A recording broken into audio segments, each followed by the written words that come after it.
Morning dear students, this is part 3 of the lecture under the chapter 4, and in this lecture we'll be discussing about disability etiquette, advantages of physical activity for children with special need, and strategies to make physical activity accessible for children with special need.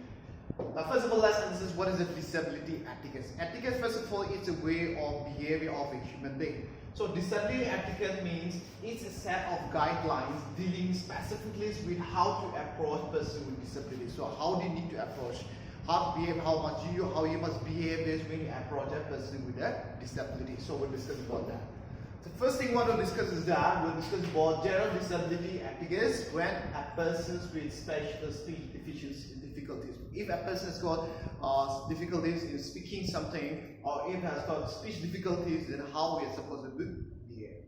First one is that give attention to the persons who have difficulties in speaking. So you need to give your attention when the person is saying something. The second thing is that keep manners to encourage rather than correcting. So whenever a person is having a difficulty in saying something, just encourage them then instead of correcting them.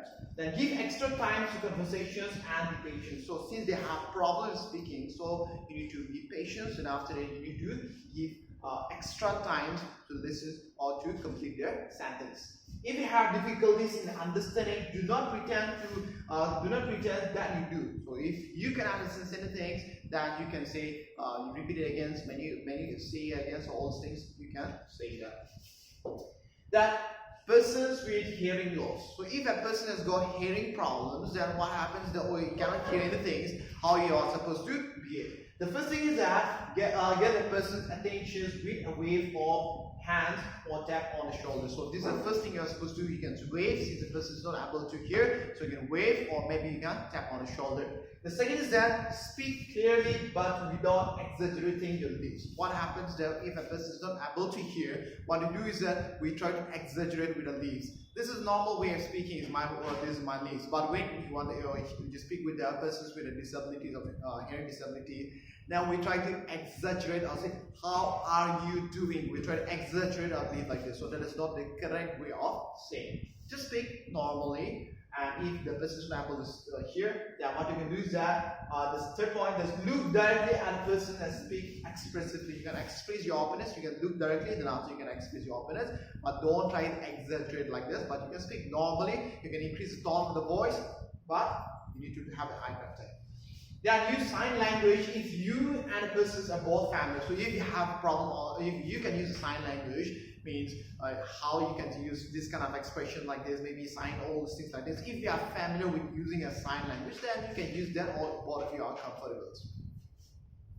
The next one, persons with vision loss. If a person has got vision problems, they cannot see, now how you're supposed to behave. The first one is like this: when talking to persons with a visual impairment, begin to identify yourself by name. The first thing is that you have to identify yourself. Hello, my name is so and so like this. So you need to give introductions about yourself. That's the first important thing. At the same time, and that you are speaking to them. The second point is that when offering your assistance, do not grab the person's hand or arm. So you always see that there's a person who's got visual impairments. They use a can, and after to support themselves, and after maybe walking inside a home or outside, they support themselves like this. But when you are supposed to give your assistance to them, don't try to grab onto the cans or maybe on the arms, and after the forcefully drag them, and after on the street. That is not the way to do that. And the third point, you are walking, if you're walking to the persons who are blind, offer your arms to him or her to hold. So instead of holding a can in the previous case, what you can do is that, or instead of holding an arm, you can give your arms. And after that, tell the person like, my arms is just next by you. You can hold and support if you want to, that you can give your support like that. Then walk at a normal pace. So the way you're walking, just walk like this and talk about, you can explain about the environment, the weather today, the weather is like this, the environment is like this. You can express what you're saying as normal conversation that you have. You can also talk about the objects that you see, the environments or the buildings that you see, and passings as you walk, passings as well. So you can have normal conversations as you can walk. So you don't have to use any specific terms for that. The next one is the advantages of physical activities for children with special needs. Now, physical activities is important and helpful for everybody, but it's also beneficial for the persons with a disability. So what are advantages? We'll see about that. First of all, like this, pursue with physical activities, strengthen the heart, and after improve the cardiovascular systems. At the same time, it also improve the lungs efficiency and exercise. The endurance levels get better. So that's the first advantage of physical activities. The second advantage is, besides improving the physical fitness, there are a lot of social relationships. Social relations, very important for us, for everybody. So since this person with disabilities, what they do is that the most of the time they stay indoor, but when they go outside for physical activities, they make new friends, new relations, they talk with the instructor, with the teachers, and after that have a normal sense conversations, express their opinions and view. In that way, what happens there? They can develop a social relationship, which is very good for them. They bring positive changes in the social behavior. Social behavior has always been poor and neglected for this person with a disability. So when they go out and express their opinions, ideas, they feel positive about them. So they feel good. So that's why what happens there, it develops positive changes in their social relations. Now it helps, next point, it helps to improve energy levels. Any kind of exercise or training that you do, it always improves your energy level. Just like that, even person with disabilities also, they improve their energy level. At the same time, they also become energetic and becomes active in nature. Third one, the physical activities decreases anxiety, reduces depressions, and improves mood and outlook. Depressions, anxiety, and depressions. Now, if you're staying alone at homes and doing nothing, then you're always thinking about all the stupid things. Maybe you have negative thoughts. Maybe right now also, maybe many of the persons may have negativity, may have stress, depressions, thinking about what's going to happen after 5 years, what's going to happen with this virus, what's going to happen after a few years. So you must be worried about lots of stuff like this. So even the persons with a disability is also, they always worry about themselves. Maybe they are thinking about health conditions, maybe about burden for the families, maybe thinking about, so they may have lots of negativity in them. So in this situation, their stress levels and anxieties will ultimately go up. But when you take up physical activity, these are the things that reduces. It helps to improve this kind of depressions, anxiety in our life. So that's what happens there. By doing this kind of physical activity, it will improve their moods and also outlook in the children. So even their outlooks will change. Maybe the outlooks will be like smiling, happy. Their change will change. It helps to control weight, and its physical activity helps in improving muscular strength. So even the muscular strength will get better. And coordinations about how to use the hand, how to use the body movements, how to turn around, all things will get better. At the same time, the flexibility will also improve. Now, why this flexibility? It's not like you have to do all this yoga, then after that you have to stretch 360 also. But flexibility in a very simple way, moving your arms, and after maybe eating the food, maybe stretching your back. So these are the things like the flexibility will also improve. Now, strangely, to make physical activity accessible for children with special needs. Once they have understood about how you're supposed to behave, how training helps their physical activities improve the health condition. So you have the next thing is that we have to find a way for them to have accessible to physical activity. How they can get this privilege to be a part of the physical activity. First one is called inclusive education. Inclusive means including, bringing together. That's called inclusive education. So in this case, what happens that it means development of education laws in such a way that children with special needs get education with the normal classrooms. So in a normal classrooms, persons with disabilities and persons without disabilities come together in one platform, one classroom, and they learn the normal equal stuff like you and me learn together. That's called as the inclusive education. So whatever you learn, they also learn. Whatever you're doing, they're also doing. And whatever physical activities you're doing, they also get that privilege to do that. That's called the inclusive education, providing same equal opportunity of educations to them as well as for us. That's called inclusive education or inclusive classrooms. Next point, physical activities must be based on interest of the children.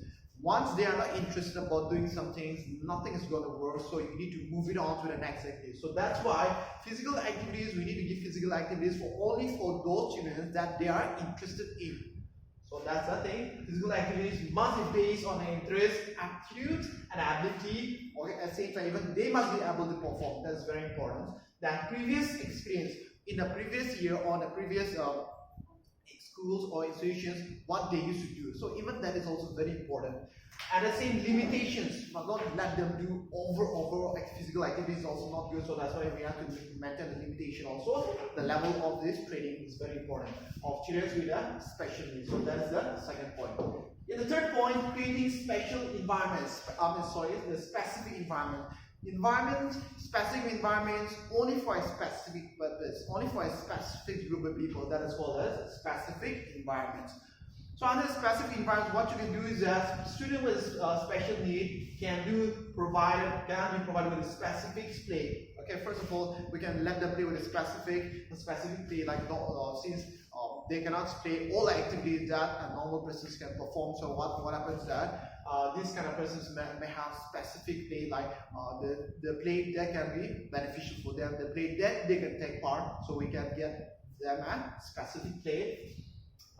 Specific play area, at the same time even they can provide with a specific area for them so that other child or children cannot disturb them. At the same time, special requirements are needed by them. Loud music, glaring lines often cannot be tolerated. So even for them also, like I say, the specific play area must be provided because they don't like the very loud music or glittering or glaring light also. They are not very comfortable with this kind of stuff. At the same time, it's gonna be tolerated. So a lot of natural light should be there. So that's why this specific environments has been provided in a separate area, separate environments where they are comfortable to take part. Point number 4. Equipments related to physical activity should be according to the needs of the students.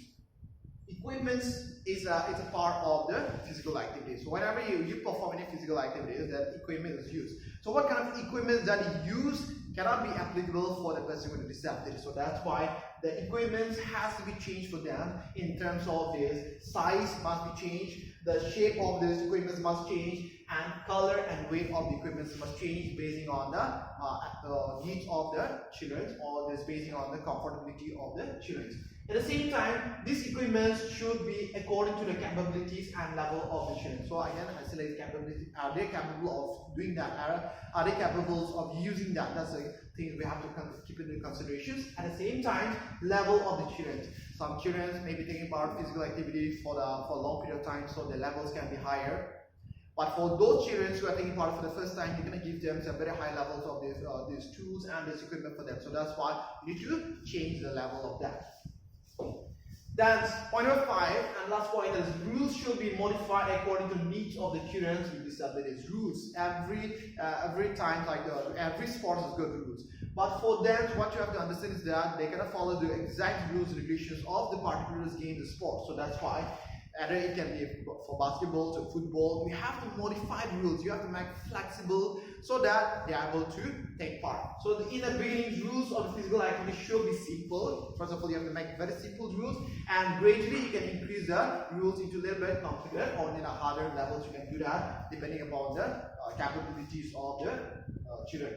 They can provide extra attempts or time to perform physical activity, so you can give them enough number of times and after opportunity also, so that they can complete the tasks or complete the activities. They can be also be given additional resting time before doing the next physical activity. So after it's done, you can give them enough time so that they can rest and recover, and they can continue with the same thing, same work again.